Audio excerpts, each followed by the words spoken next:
Open the podcast bay door as hell.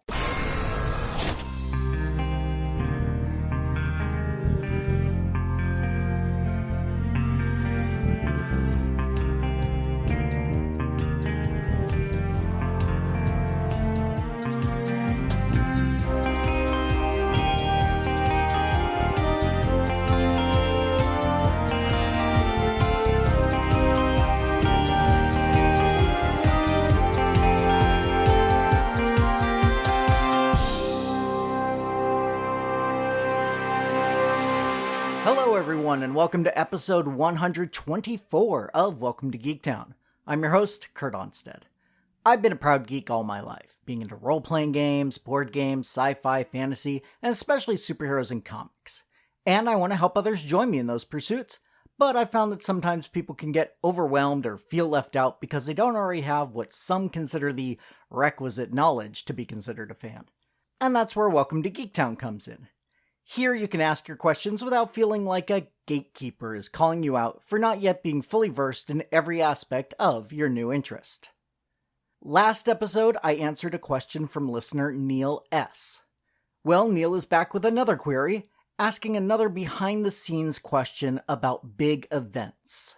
Specifically, he wrote, quote, "Events like Civil War or any of the various crises from DC seem to be rather polarizing events in comics. What makes for a good multi-title event? How does a company keep it from going too long?" Now, of course, judgments like good or too long can be very subjective. A story that one reader finds way too drawn out, the next will be left wanting more. But we can look a bit at the history of these events in comics, and maybe we can find some commonalities among the ones that have been generally well received versus those that have mostly been forgotten. Although it could be argued that Marvel's 1982 three-issue miniseries Contest of Champions, the first planned miniseries by a major publisher, was the first event comic, most people will point to Secret Wars, also from Marvel, which came out 2 years later, with 12 issues going from May 1984 to April 1985, written by then Editor-in-Chief Jim Shooter, with art by Mike Zeck and Bob Layton. Although born of the most commercial of motivations, it was conceived as a tie-in to the upcoming action figures that Kenner would produce, and was critically lambasted at the time. It was a breakout success, and over the years has been regarded as one of the classics. Unlike most modern events, Secret Wars was very self-contained. There were a few panels in books starring the various characters showing them being transported to and returning from the planet where the story took place, but otherwise the plot is completely contained within the 12-issue miniseries itself. Now, since the miniseries was released monthly over a year, the regular books starring the characters in Secret Wars, the Avengers, Spider-Man, X-Men, Fantastic Four, and others, continued to come out, with the characters returning from their adventure around the same time issue 2 of the miniseries was released. And so any changes to the characters, like Spider-Man getting his black alien costume and She-Hulk replacing the Thing in the FF, were presented as a bit of a mystery, requiring readers to go and seek out the story where those events actually occurred. Most modern events will try to have the main story and any tie-ins happen at the same time. But DC also used this storytelling device when all their books got the 1 year later treatment after the end of Infinite Crisis, with the changes to characters' status quos mostly explained in the weekly miniseries 52. Check out episode 52 of Welcome to Geektown for more details on that personal favorite. Speaking of Infinite Crisis, if we're talking events, we can't skip over DC's first event storyline, Crisis on Infinite Earths, sometimes referred to as just Crisis, even though the titles of many stories before and after in the DC universe contain the word crisis in them. Like Secret Wars, this was a 12-issue miniseries, with the first issue released in January of 1985. So for a few months, both of these early events were running concurrently. The story was by Marv Wolfman, with art by the legendary late George Perez. There were a few tie-in issues that actually took place during the meat of the event, as opposed to the Secret Wars bookends. As I've mentioned throughout this show, most notably in the very first episode, Crisis on Infinite Earths rebooted the entire DCU from a multiverse to a single unified world, although certain titles didn't follow this as strictly as others, leading to future storylines that tried to fix any continuity errors introduced, many of which were events in their own right. Crisis was critically and commercially well received. It truly felt like a world-changing story, and has become the blueprint for many event comics down the line. With both Marvel and DC seeing success with their respective events, it naturally followed that they each tried to repeat that success, each in their own way. In addition to standalone series like Dark Knight Returns and Watchmen, both of which did not take place in the regular DC universe, DC also released Legends, a miniseries with a number of tie-in books that helped introduce readers to the new post-crisis world.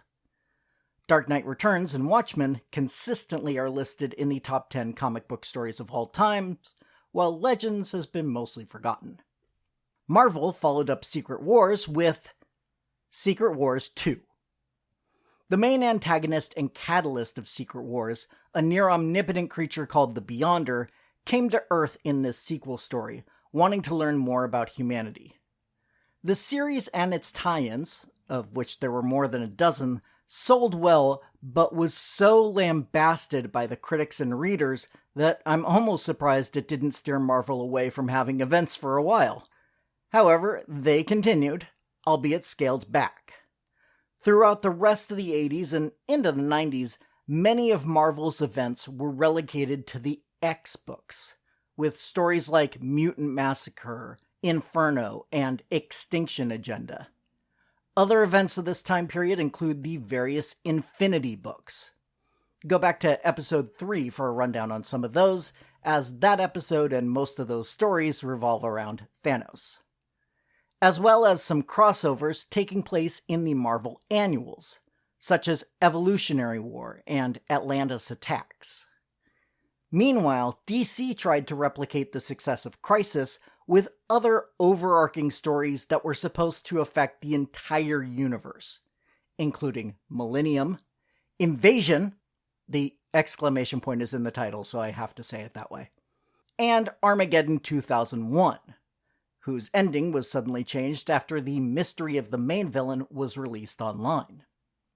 Other early 90s events from DC include the various deaths, backbreakings, and similar stories that DC latched onto after the massive success of the death and return of Superman. With the comic boom and bust of the mid-90s, the big two companies threw a bunch of events at the wall to see what would stick. Some of the more well-remembered stories from this time period include Age of Apocalypse and Maximum Carnage from Marvel, in addition to 0 Hour and The Final Night at DC. But it was also this time period that brought us what many consider to be some of the worst events. DC's Genesis and Trinity both failed to make much headway among fans, and Marvel had two crossover events that are considered among the worst of the worst: The Crossing and the Clone Saga. I don't want to get too far into the plots of either of these Marvel stories, but let's see if we can learn some lessons about why they are considered such failures. The Crossing was an Avengers crossover, where it was discovered that Tony Stark was actually a traitor, having been working for Kang the Conqueror for years. Whether or not Tony was aware of this, or had a second personality, was changed throughout the story depending on what was needed at the moment. In addition to retconning much of Iron Man's history, it also altered Janet Van Dyne, aka the Wasp, as she was mutated into an actual insectoid character after healing from a near-fatal injury. The story ended with a time-displaced teenage Tony Stark taking over as Iron Man, but this change only lasted a couple of months, as the three main Avengers titles, Iron Man, Captain America, and Avengers, were rebooted, along with Fantastic Four, onto an alternate Earth as part of the Heroes Reborn storyline, coming out of the Onslaught saga. And here's one lesson I think we can learn from this. Event fatigue is a real concern. To paraphrase Syndrome from The Incredibles, when every story is an event, no story is an event. With books going from one massive crossover event to another with no downtime between them, readers can definitely get burned out. It also didn't help that, because of the advent of magazines like Wizard and the Nation Internet, most readers knew that all of the changes made during the crossing were about to be wiped out and made moot by the Heroes Reborn reboot.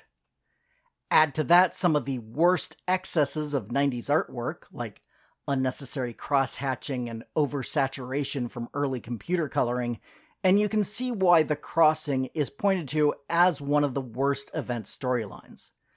Although I know some people out there who like it in a so bad it's good kind of way. Patron Rob Garrison asked me to cover this story at one point, but after rereading it a few months back, I think this is about all I need to say on it, so Rob, consider this your answer. Around the same time, although starting earlier, these Spider-Man books were having their own massive crossover, now referred to simply as the Clone Saga. At the time, there were 4 ongoing Spider-Man books: Amazing Spider-Man, Spectacular Spider-Man, Web of Spider-Man, and Spider-Man, sometimes referred to as adjectiveless Spider-Man for clarification. About halfway through this epic story, Web of Spider-Man was cancelled and a new title, Sensational Spider-Man, was released in its stead. Normally, each Spider book had its own ongoing story and rarely crossed over into the others, but for this Clone Saga, the titles became much more intertwined, which made buying all 4 books necessary to get the complete story. That's strike 1. In my experience, most readers prefer either a mini-series that contains the main story, with a few ancillary tie-ins that aren't necessary but enrich the story by telling a related tale, or possibly a short crossover between 2 or 3 books that goes on for just a few months. And that's where we reach strike 2. The Clone Saga went on for over 2 years, from 1994 to 1996. Things started off well enough. With the introduction of Ben Reilly, the name the Spider-Man clone took, and his taking on the Scarlet Spider name, fans were interested and were buying the book in droves. However, while things were going well sales-wise, behind the scenes there was trouble. There are blogs and comic news sites that have dedicated multiple long articles to what went wrong with the Clone Saga, but let me sum it up by saying that by trying to continue to cash in on the sales success of the story, it was stretched out beyond its original planned ending to the point where the writers themselves no longer knew when and how the story would conclude. In addition to this, the editorial staff completely changed over twice during the story. Once when Marvel split their books into families, Spider-Man being one family of titles, each with its own editor-in-chief, then again when the various families were brought back into one under editor-in-chief Bob Harras. This was the same time that Marvel was struggling through bankruptcy, and so pressure to maintain high sales was even greater than normal, which is one of the reasons why the writers listened so much to the notes from the sales and marketing departments asking them to stretch the story far beyond its original length. In order to keep the story going, new characters like Judas Traveler and Scryer were introduced as mysteries, but not even the writers knew how they actually were involved, and story points would be revealed, then reversed willy-nilly by the various authors. Peter's the original, Ben's the original, they're both clones of the original. No, wait! It was such a mess that J.M. DeMatteis, writer on Spectacular, then later Amazing, quit rather than continue telling the story. We'll call that strike 3. As I said, things were finally brought to a definitive close 2 years and a few months after the story had originally started, with Ben Reilly dissolving into a puddle of goo as the clone degeneration sickness took hold, proving Peter Parker to be the original Spider-Man once and for all. Since then, Clone Saga has become somewhat of a joking reference among fans for over-convoluted and messy storytelling. Marvel itself got in on the joke a year later by publishing the one-shot 101 Ways to End the Clone Saga.